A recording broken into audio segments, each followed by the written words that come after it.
284 juta orang. Cuba anda bayangkan sebentar jumlah ni.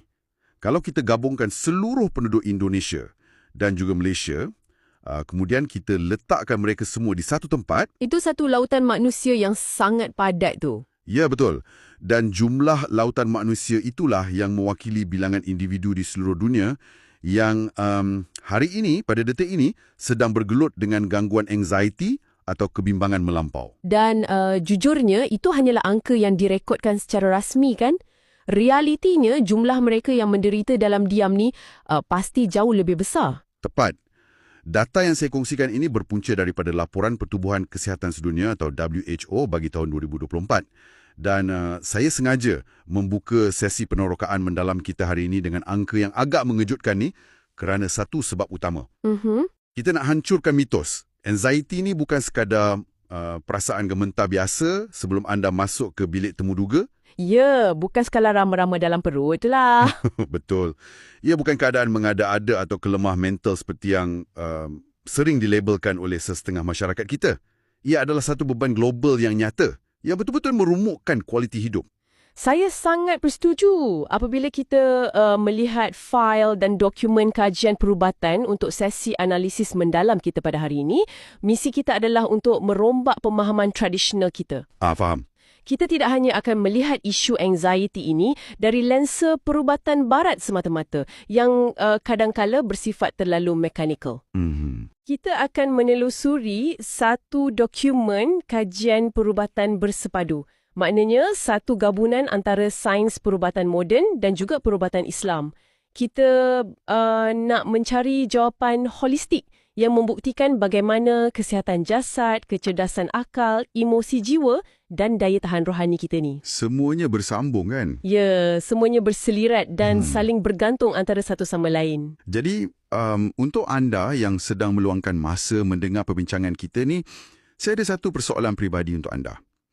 Pernahkah anda berasa dada berdebar-debar dengan pantas, peluh sejuk mengalir tanpa sebarang sebab yang logik? Tiba-tiba saja datang. Betul. Atau mungkin fikiran anda sentiasa diselubungi macam awan gelap. Rasa seolah-olah sesuatu yang buruk akan berlaku.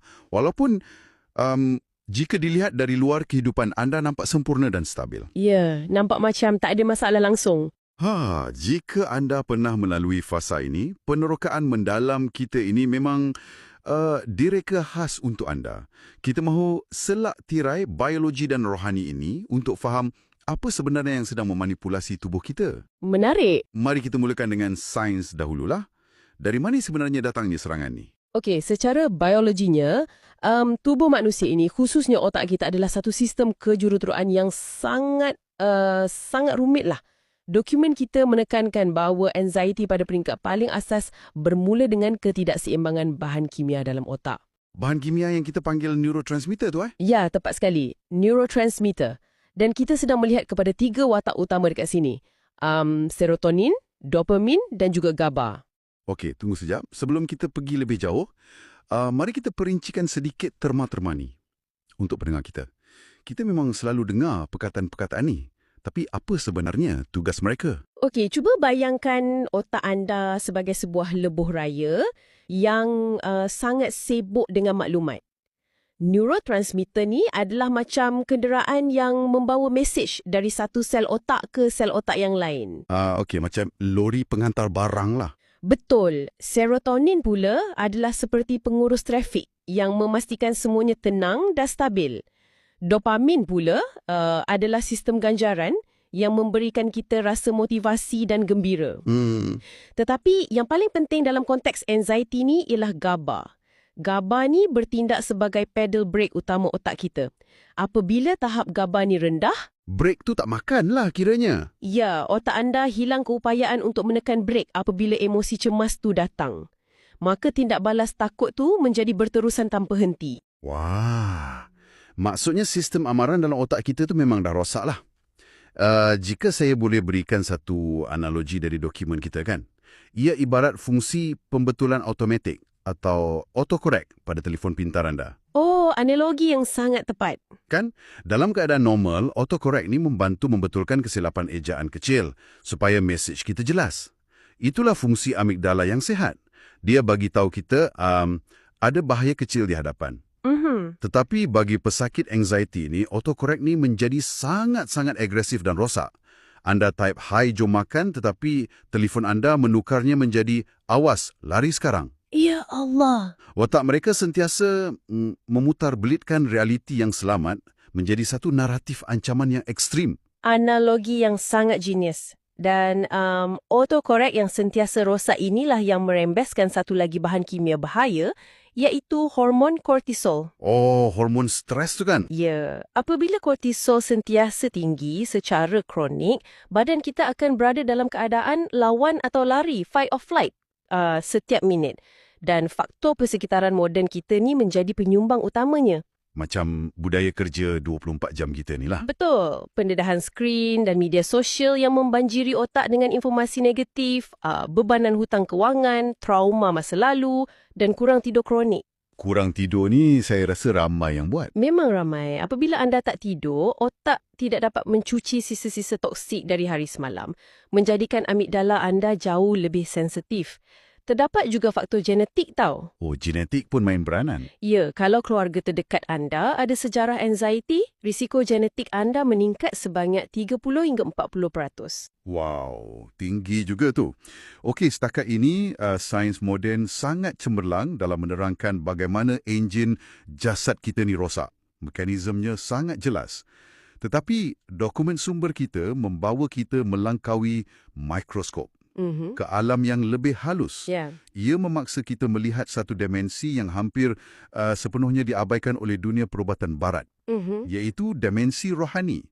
Mengikut pemahaman Islam dari fail kita ni kan, punca keresahan bukan semata-mata fizikal. Betul. Dan di sinilah konsep perawatan holistik mula mengambil tempat. Islam melihat kejadian manusia ni bukan sekadar daging dan darah, tetapi wujudnya nafs atau jiwa dan juga roh. Salah satu punca kerohanian utama yang digariskan ialah wujudnya satu keadaan yang dipanggil hub ad-dunya. Hub ad-dunya. Ya, atau maksudnya cinta yang terlalu melampau terhadap dunia. Sekejap. Macam mana cinta pada dunia boleh menyebabkan perubahan biologi sampai tahap anxiety? Boleh kita bedah sikit konsep ni? Macam kurang jelas. Boleh, mari kita lihat secara logik. Jika anda meletakkan seluruh nilai diri anda, kebahagiaan anda pada sesuatu yang sifatnya tidak kekal, macam pangkat, kekayaan atau pandangan manusia. Benda yang boleh hilang sekelip mata kan? Tepat sekali. Otak anda secara automatik akan berada dalam mod ancaman sepanjang masa. Kenapa? Sebab anda tahu benda-benda ni boleh hilang pada bila-bila masa. Faham. Sentiasa dalam ketakutan akan kehilangan. Ya. Kehilangan tawakal atau pergantungan kepada pencipta bermakna anda merasakan anda perlu mengawal segala-galanya di alam semesta ini sendirian. Beban tu terlalu berat untuk minda manusia. Memang tak akan mampulah. Ditambah pula dengan pengabaian ibadah yang menyebabkan jiwa kehilangan titik graviti, menjadikannya terumbang-ambing. Menarik, sangat mendalam. Tetapi, saya nak sentuh satu lagi penemuan dalam sumber kita yang mungkin akan buat sesetengah orang tersentak atau terkejut. Apakah itu? Selain daripada gaya hidup dan tekanan rohani ni, dokumen kita menyenaraikan gangguan gaib. Ya, saka, sihir dan gangguan entiti mistik sebagai pencetus utama anxiety secara mendadak.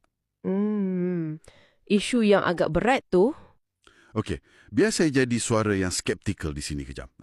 Kita berada pada era teknologi kecerdasan buatan dan penjelajahan angkasa lepas.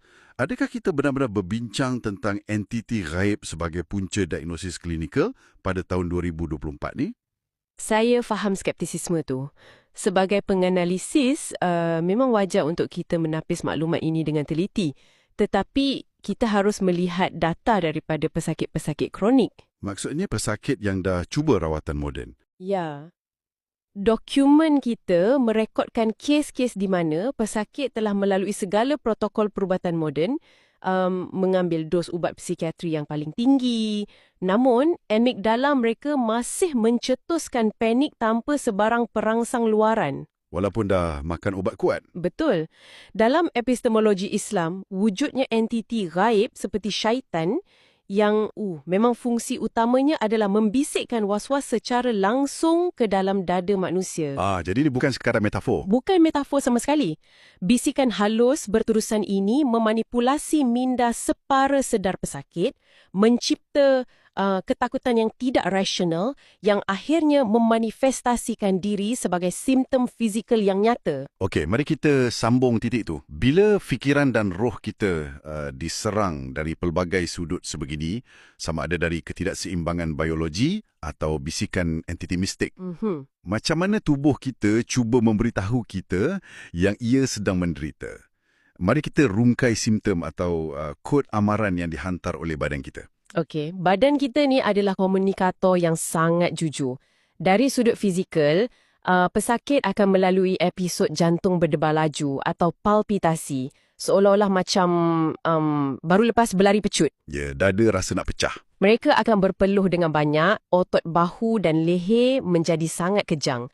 Dan kerap diserang migrain.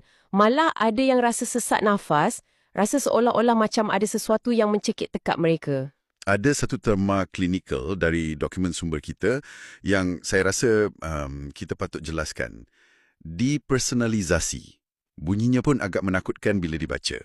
Ya, depersonalisasi ni memang satu fasa yang menakutkan. Pesakit rasa macam mereka terpisah dari diri sendiri. Macam mana depersonalisasi ni sebenarnya berfungsi dari segi mekanikal? Kenapa otak kita buat begitu? Manusia dibanjiri oleh tahap kortizol yang ekstrim akibat ketakutan melampau tadi tu. Otak merasakan kesakitan emosi ini terlalu berat untuk ditanggung.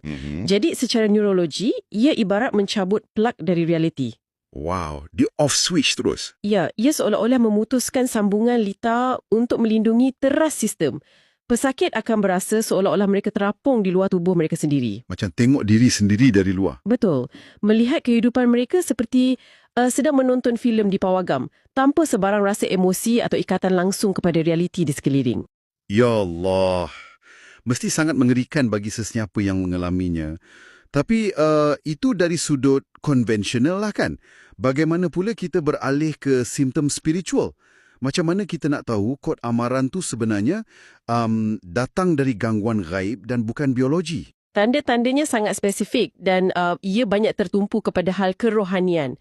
Pesakit mungkin mula mengalami mimpi buruk yang melampau dan berulang-ulang, terutamanya yang melibatkan haiwan berbisa atau terjatuh dari tempat yang tinggi. Ular kala jengking macam itulah. Ya, mereka juga sentiasa rasa seperti diperhatikan oleh sesuatu apabila berada bersendirian di rumah. Dan yang paling ketara adalah rasa was-was yang luar biasa kuat semasa beribadah. Terutama waktu solat kan? Sangat ketara ketika solat. Fikiran mereka diganggu hingga hilang khusyuk sepenuhnya atau mereka merasa sangat panas dan rimas apabila mendengar bacaan ayat-ayat suci. Tunggu sekejap. Ini menimbulkan satu persoalan yang agak penting bagi saya. Kalau saya ada anxiety biasa akibat tekanan kerja, contohnya, sudah tentu otak saya akan melilau dan saya susah nak fokus masa solat kan? Dan kalau saya penat melampau secara fizikal, saya pun mungkin bermimpi buruk. Jadi adakah garisan antara diagnosis perubatan dan gangguan mistik ini sebenarnya sudah terlalu kabur atau pesakit mungkin salah tafsir? Persoalan yang sangat tajam. Hakikatnya garisannya bukan sahaja kabur, ia seringkali bertindih antara satu sama lain. Mind and body, roh dan jasad bukanlah dua sistem yang berasingan. Saling berkait rapat. Ya, kelemahan fizikal akibat stres akan menyebabkan perisai rohani kita menipis, membolehkan anasir luar mudah menyelinap masuk. Sebaliknya, gangguan mistik yang berakar pada roh akan menzahirkan diri sebagai serangan panik dan penyakit fizikal. Oh, maknanya ia kitaran yang tak putus lah. Betul. Ini bermakna jika kita hanya merawat tubuh fizikal, kita sebenarnya hanya merawat separuh daripada penyakit tersebut. Sangat masuk akal. Dan ia membawa kita secara semula jadi kepada fasa seterusnya lah, iaitu jalan penyelesaian. Bagaimana rupa sinergi rawatan bersepadu yang ditekankan dengan sangat kuat dalam fail kita ni? Mari kita lihat rawatan perubatan moden dahulu. Okey, dokumen kita mengarifkan dua pendekatan klinikal yang utama. Pertama ialah terapi kognitif tingkah laku atau CBT. Ini bukan sekadar sesi perbualan kosong tau. Bukan sekadar borak-borak dengan doktor. Bukan. CBT adalah proses neuroplasticity. Ia melatih semula otak untuk membina laluan saraf yang baru. Ia mengajar otak untuk tidak mempercayai naratif autocorrect yang rosak tadi. Memprogram semula minda lah ni. Ya, dan yang kedua, sudah semestinya ubat-ubatan psikiatri seperti kumpulan SSRI atau SNRI. Aha, ya. SSRI, Selective Serotonin Reuptake Inhibitor. Saya selalu dengar nama penuh ni, tetapi bagaimanakah pil kecil ini berfungsi di dalam otak pesakit? Okey. Ingat tak analogi serotonin sebagai pengurus trafik yang membawa mesej tenang yang kita bincang tadi? Ya, ingat. Yang pastikan jalan tak jam tu. Dalam otak normal, selepas mesej dihantar, otak akan menyedut semula serotonin ini untuk disimpan. Proses menyedut inilah yang dipanggil reuptake. Okey. Bagi pesakit anxiety, otak mereka menyedut serotonin terlalu cepat sebelum mesej tenang itu sempat dibaca atau difahami oleh sel penerima. Ubat SSRI ini bertindak dengan menghalang atau menghadkan proses sedutan tu. Oh, dia sekat supaya serotonin tu tak hilang cepat sangat. Tepat. Ia membiarkan serotonin beredar lebih lama di persimpangan saraf, memberi masa kepada otak untuk bertenang secara kimia. Baiklah, sangat jelas. Itu bahagian jasad. Sekarang, mari kita beralih melihat rawatan jiwa dan rohani pula. Ini bahagian yang saya rasa paling menarik. Sumber kita meletakkan ruqyah syar'iyah sebagai protokol wajib. Ya, sangat ditekankan. Ia memfokuskan kepada bacaan surah Al-Fatihah yang diulang 7 kali dan disapu pada tubuh. Ia dikenali sebagai ibu segala penawar. Turut dibaca adalah perlindungan dari ayat kursi dan surah Al-Muawizatin, iaitu Al-Falaq dan An-Nas. Tetapi dokumen ini juga ada menyentuh tentang impak amalan zikir harian. Dan perhatikan bagaimana hikmah Islam ini disokong oleh penemuan sains tanpa kita sedari. Zikir apabila diamalkan dengan rentak yang teratur dan pernafasan yang tenang, ia bukan magic semata-mata tau. Secara fisiologi, ritma sebutan zikir dan teknik pernafasan dalam tu akan merangsang saraf vagus di kerongkong dan dada kita. Saraf vagus? Ya. Saraf vagus inilah yang bertugas mengaktifkan sistem saraf parasimpatetik, iaitu mod rehat dan hadam tubuh kita. Apabila saraf ini dirangsang, kadar dengupan jantung menurun dan pengeluaran hormon kortizol dapat dihentikan secara drastik. Wow! Jadi zikir spesifik seperti ucapan hasbunallah wa ni'mal wakil, maksudnya cukuplah Allah bagi kami ketika kita rasa cemas, dan doa Nabi Yunus. La ilaha illa anta subhanaka inni kuntu minaz zalimin. Ya, doa itu untuk merawat duka cita jiwa. Semuanya bertindak secara serentak menyucikan roh dan merehatkan saraf fizikal. Namun, di sini saya mesti menekankan satu peraturan emas daripada sumber kajian kita. Ini peringatan penting ni. Pesakit sama sekali tidak boleh menolak perubatan moden semata-mata kerana mereka berasa sudah cukup dengan rawatan Islam.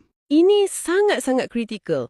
Doktor, ubat SSRI, sesi terapi, semua ni adalah wasilah atau asbab yang diizinkan Tuhan. Anda perlu menstabilkan kimia otak anda dahulu supaya anda mempunyai kekuatan fizikal untuk bangun dan berzikir. Betul. Kalau badan tengah panik macam mana nak khusyuk kan? Ya, protokol rawatan dalam dokumen ini mencadangkan tempoh 6 bulan gabungan harmoni antara klinikal dan spiritual. Dan sudah tentu ia meletakkan larangan keras terhadap penggunaan bomoh, dukun atau sebarang elemen khurafat dan syirik. Jelas. Jadi apabila kita dah faham teori holistik ini kan, soalan seterusnya ialah di manakah aplikasi dunia nyatanya? Dan berdasarkan nota kajian yang telah kita himpunkan, terdapat satu fasiliti yang diangkat sebagai kajian kes utama kerana rekod rawatan mereka yang luar biasa. Ia dikenali sebagai Pusat Rawatan Islam Habis Ikhtiar atau RHI. Ya, RHI yang beroperasi di Krubuk Perdana Melaka. Betul. RHI adalah contoh fasiliti yang menterjemahkan teori integrasi ini ke dalam tindakan praktikal. Mereka tidak hanya mengkhususkan diri dalam merawat gangguan gaib yang berat macam sihir, santau atau kerasukan jin. Mereka turut meletakkan fokus yang sangat tinggi pada isu-isu kesihatan mental. Dan di sinilah data mereka menjadi sangat menarik, mungkin sedikit kontroversi bagi sesetengah pihak. Kontroversi yang macam mana tu? Berdasarkan rekod dan statistik pesakit yang mendapatkan rawatan di RHI, pakar perawat mendapati lebih 70% pesakit anxiety di fasiliti mereka sebenarnya berpunca daripada gangguan mistik. Okey, biar betul, 70%. Sebagai pihak yang menganalisis secara objektif, saya rasa saya perlu membunyikan penggerak keraguan di sini. Saya faham. Angka itu terlalu tinggi. Adakah tidak wujud kemungkinan bahawa sebahagian pesakit ini cuma mahu mencari kambing hitam mistik? Maksud saya, lebih mudah untuk seseorang itu menyalahkan entiti gaib berbanding menghadapi dan merawat trauma masa lalu atau kegagalan emosi mereka sendiri, kan? Skeptisisme anda itu sangat berasas dan memang penting dalam mana-mana diskusi intelektual. Tetapi mari kita teliti bagaimana data 70% itu dibentuk oleh pihak RHI. Okey, mari kita lihat data tu. Kebanyakan kes yang dirangkumkan dalam angka tersebut adalah kes-kes pesakit hujung jalan. Hujung jalan? Maksudnya? Bermaksud mereka adalah pesakit yang sudah bertahun-tahun bergantung kepada ubat psikiatri pada dos maksimum. Dan mereka telah melengkapkan pelbagai sesi psikoterapi. Tapi tak sembuh. Ya, tubuh dan emosi mereka gagal menunjukkan tindak balas positif. Sains konvensional buntu. Namun, apabila perawat RHI melaksanakan protokol intervensi kerohanian untuk merungkai gangguan gaib tersebut, pesakit tiba-tiba mula menunjukkan proses pemulihan. Oh, wow. Dan akhirnya, rawatan ubat-ubatan hospital mereka mula berkesan atau dapat dihentikan secara berperingkat atas nasihat doktor. Saya mula nampak polanya. Jika saya boleh kembali kepada dunia teknologi sekejap lah kan. Ia ibarat komputer riba anda telah dijangkiti perisian perosak atau malware yang tersembunyi jauh di dalam sistem. Analogi yang bagus. Selagi anda tidak membuang malware akar tersebut, tidak kira betapa banyak anda pasang perisian kelajuan baru atau betapa canggih alat ganti fizikal yang anda tambah, komputer itu akan tetap hang dan rosak. RHI bertindak membuang malware spiritual itu dahulu. Dan menggunakan ruqyah tanpa mahu membaiki biologi badan juga adalah satu kepincangan. Ia perlu seiring. Sangat seimbang pendekatannya. Dan jika kita merujuk kepada rekod operasi mereka yang dibekalkan dalam fail kita ni kan, RHI menyediakan platform akses yang sangat responsif bagi pesakit. Ya, mereka nampak sangat bersedia untuk membantu. Betul. Saya sedang melihat butiran garis panduan akses mereka dekat sini. Berdasarkan maklumat dari nota, RHI menawarkan sesi konsultasi dan khidmat nasihat secara percuma. Percuma? Itu satu inisiatif yang sangat baik. Ya, percuma. Mereka juga membuka talian komunikasi WhatsApp 24 jam sehari. Nombornya di 011-2066-8090. 011-2066-8090. Betul. Dan dari segi operasi fizikal mereka di Melaka tu, mereka buka setiap hari dari Isnin hingga Ahad jam 10 pagi hingga 10 malam, kecualilah jika pasukan perawat mereka perlu bertugas di luar kawasan. Jadi ini adalah satu infrastruktur ikhtiar yang disediakan secara realistik untuk mereka yang mungkin sudah hampir putus asa. Senang diakses. Memang sangat membantu. Jadi, jika kita rumuskan perbincangan mendalam kita daripada kesemua sumber konvensional dan dokumen perubatan Islam hari ini, apa kesimpulan utama kita? Kesimpulannya amat utuh. Anxiety adalah penyakit yang benar-benar nyata, yang meragut kebebasan minda. Ia bukan rekaan, tetapi penyelesaiannya juga wujud. Kesempurnaan penyembuhan itu bermula apabila kita berhenti memisahkan minda daripada roh. Kita rawat jasad dan kita rawat jiwa serentak. Dan sebagai penutup kepada analisis kita hari ini, saya ingin memetik sepotong ayat yang sangat puitis dan sangat mendalam daripada risalah Panduan Pusat Rawatan Islam Habis Ikhtiar Sendiri. Silakan. Mereka menulis, kadang-kadang yang kita anggap ujian adalah panggilan untuk kembali kepada Tuhan. Satu manifestasi yang betul-betul menundukkan ego kita. Sakit itu sebenarnya adalah surat cinta untuk kita pulang memperkuat akar kerohanian kita. Sesungguhnya. Dan sebelum kita melabuhkan tirai penerokaan mendalam kita ni, saya mahu meninggalkan anda dengan satu persoalan provokatif untuk anda renungkan sendirian pada malam ini. Dalam kelajuan dunia moden kita ni kan, kita semua sangat panik apabila peratusan bateri telefon pintar kita menurun. Berdebar-debar cari power bank. Ya, kelam kabut cari power bank. Kan? Kita cepat-cepat mencari palang pengecas. Kita bayar mahal untuk pelan internet supaya kita sentiasa pantas berhubung dengan dunia luar. Betul. Tetapi, bilakah kali terakhir anda benar-benar duduk diam dan mengecas bateri rohani anda? Soalan yang menusuk kalbu tu. Mungkinkah bateri rohani kita yang sentiasa berada pada tahap sifar ini, yang telah meruntuhkan dinding imuniti sistem pertahanan jiwa kita? Lalu, ia membuka pintu seluas-luasnya untuk serangan tekanan mental dan juga anasir gaib yang tidak dapat kita lihat. Sesuatu yang sangat berat untuk difikirkan. Fikir-fikirkanlah. Jaga jasad anda dan peliharalah rohani anda. Terima kasih kerana berfikir bersama kami.